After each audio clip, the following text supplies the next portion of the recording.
রমজান মাসে দেখা যায় হাফেজ সাহেবরা অতি দ্রুত কোরআন তেলাওয়াত করে, এটা কি ঠিক? আবার অনেকে অনেক ইমাম সাহেব এত তাড়াতাড়ি রুকু সিজদা করে, পেছনে বয়স্ক মুরব্বীরা ইমামের সাথে রুকু সিজদা করতে পারে না, এ ব্যাপারে কি বলবেন?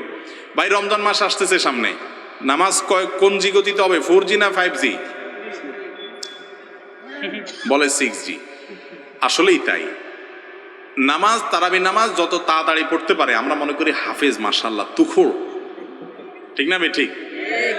তো এইটা যেরকম ঠিক, একইভাবে কোরআনে কারিমের তেলাওয়াত ধীরে ধীরে সুন্দর করে পড়তে পারা, এটা সবাই পারে না, এটা এক্সপার্টরা পারে। আর হুলস্থুল করে তুফান মিল করে পড়া, এটার জন্য তেমন যোগ্যতার প্রয়োজন হয় না।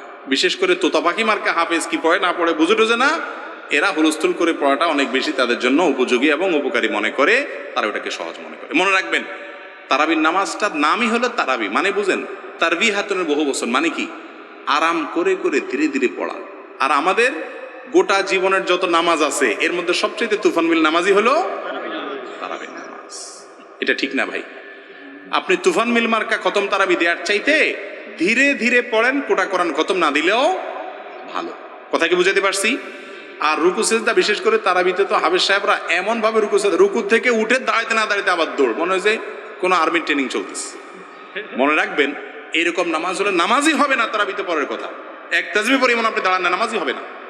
অতএব তাড়াহুড়া করে নামাজ পড়ার অভ্যাস আমাদের ছাড়তে হবে। আমি একটা কথা বলি, তারাবিতে ধীরে ধীরে পড়া, তাড়াহুড়া করে পড়া, পার্থক্য কি জানেন? 5 মিনিটের, সর্বোচ্চ 10 মিনিটের। 10টা মিনিট বাড়ায় দেন, দেখবেন যে পুরো নামাজটা সুন্দর হয়ে গেছে। শয়তান যেভাবে বুঝায়, মনে হয় যে তাড়াহুড়া করে পড়লে জানি কি উল্টে ফেলাবেন, আসলে কিছুই হবে না, 5-10 মিনিটে কি হবে যাবে। আল্লাহ তাআলা আমাদেরকে বুঝার তৌফিক দান করুন।